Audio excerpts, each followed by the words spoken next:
semua, selamat datang ke Kelas Seram. Saya Cikgu Relief tak bertauliah anda, Cikgu Farah. Bagi yang belum subscribe, sila subscribe sekarang. Dan bagi mereka yang ada duit lebih, bolehlah hantarkan super thanks kan. So bila duit yang kita kumpul-kumpul ni, kalau cukup bolehlah kita buat jamuan jamuan kelas akhir tahun.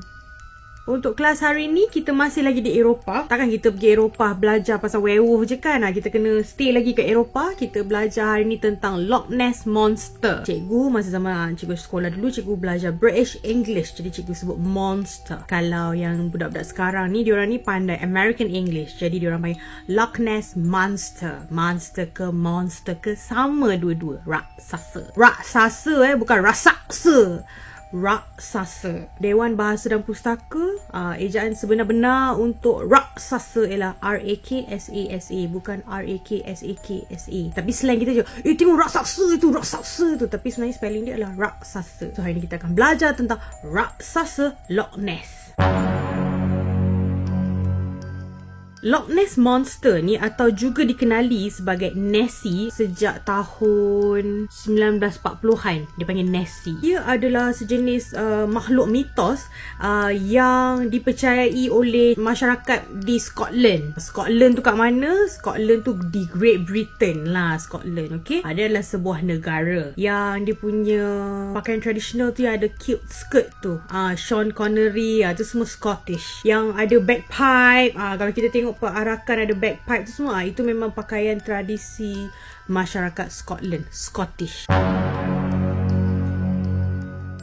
So makhluk ni dipercayai mendiami tasik Loch Ness, dan tasik ni terletak di sebuah kawasan tanah tinggi di Scotland. Makhluk ni pula dikatakan sangat besar, berleher panjang, dan di badan dia ada bonggol satu atau lebih lah bonggol-bonggol dia. And bonggol-bonggol ni yang selalu orang nampak dia macam terapung daripada dalam air tu. So nampak bonggol je. So orang tahu lah kat bawah tu ada Loch Ness Monster. Loch Ness ni bermaksud dalam bahasa Scottish adalah tasik Ness.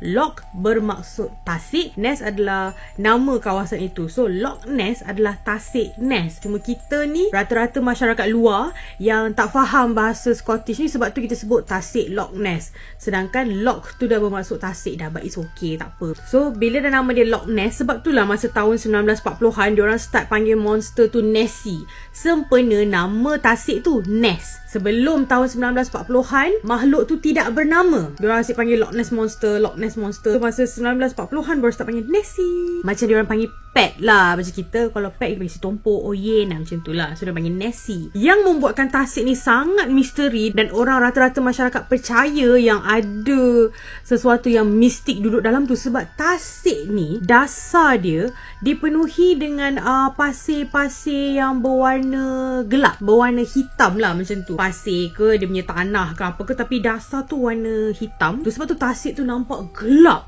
Orang susah nak tengok kat bawah tu ada apa. Dan menurut pakar geografi, tasik Loch Ness ni antara bukanlah paling, tapi antara tasik yang terdalam di benua Eropah. So, sebab itulah apa sahaja yang orang kata mendiami tasik tu, semua orang percaya. Catatan terawal tentang makhluk mistik yang berada atau dijumpai berdekatan dengan tasik itu tercatat dalam satu naskah kuno bertajuk Life of Saint Columba. Kalau saya salah sebut ni, minta maaf nama-nama orang putih ni kadang kita tak pandai sebut. So Life of Saint Columba, C-O-L-U-M-B-A, Life of Saint Columba. Catatan ini ditulis oleh seorang pemuda yang bernama Adomnan. Adomnan ni dia mencatatkan tentang ada seorang Irish monk. Monk ni dari Ireland. Irish monk yang bernama Saint Columba. Dia actually berada dari situ, daripada Ireland. Dia jalan-jalan sampai ke Scotland ni sebab dia nak menyebarkan dakwah agama Kristian. So masa dia tengah lalu dekat satu Ness River ni, bukan tasik tau, sungai Ness, which means berdekatan dengan tasik Ness tu lah. So bila dia tengah jalan dekat Ness River ni, dia nampak ada orang kampung lah, penduduk kampung ni mengebumikan seorang lelaki. So dia pergilah tanya apa yang berlaku. Orang kampung cerita sebenarnya jenazah ni, si mati ni, dia meninggal sebab kena attack dengan water beast, diorang kata. Time ni lah ada conversation tentang makhluk mitos, makhluk-makhluk mitologi ni semua masih wujud dekat area situ. So penduduk kampung kata pemuda ni dia tengah berenang-renang dekat sungai ni, lepas tu dia macam diserang oleh ada water beast tau. Dia serang oleh makhluk air yang ganas ni dan menyeretnya ke dasar sungai, tarik bawah. So diorang ni nak pergi selamatkan si mati, pergi guna bot nak tarik balik, tak boleh, memang tak sempat. Last tahu-tahu terapung, dah terbunuh oleh water beast ni. Kolumba ni bila dengar ada macam makhluk aneh ganas air ni, dia pergi pula suruh dia punya pengikut, salah seorang dia punya pengikut ni lah, pergi berenang dekat air tu sebab dia nak cari apakah creature yang ada yang menyerang manusia ni. So waktu salah seorang pengikut dia ni pergilah berenang nak menyeberangi sungai tu, makhluk ni muncul. Pada ketika itulah Syed Kolumba berhadapan dengan monster water beast tu. Dia menunjukkan tanda salib dan dia berdialog sikit. Dia cakap, "Go no further. Do not touch the man. Go back at once." Gitu. Dia hantar, dia kata pulang. Jangan kau sentuh manusia ini. Pulang ke tempat asalmu gitu. So bila dia cakap macam tu, water beast tu pun seolah-olah macam ada benda yang tarik. Memang ada saksi lah macam tu lah. Dia orang nampak macam water beast yang begitu nak attack pemuda yang berenang tu, pengikut Syed Kolumba tu. Terus seolah-olah macam ada tali tarik benda tu turun balik ke dasar sungai. So itulah catatan pertama tentang makhluk mitos atau mistik yang wujud dekat area Ness. Tetapi oleh kerana catatan itu menceritakan tentang kehidupan atau makhluk yang berada di sungai Ness instead of tasik Ness, maka ramai orang tidak mengambil berat. Macam dia tak adalah, dia pandang enteng je lah catatan tu. Sebab macam bukan cakap pasal Loch Ness Monster, dia cakap pasal River Ness. Bukanlah. Ramai yang menyangkal itu bukan bukti Loch Ness Monster ni wujud. Sebab waktu ni ada percanggahan dari sudut agama. Ada yang menerima Christianity, ada yang tidak. Jadi mereka menganggap catatan itu wujud hanya untuk propaganda, untuk penyebaran agama Kristian. Diorang kata lebih kepada macam kisah fantasi yang diambil daripada kisah-kisah dongeng masyarakat setempat tentang diorang punya kepercayaan kuno untuk diasimilasikan dengan Christianity. Lagipun ia tidak menceritakan tentang Loch Ness, ia menceritakan tentang River Ness. Jadi diorang tidak percaya itu adalah catatan tentang Loch Ness Monster.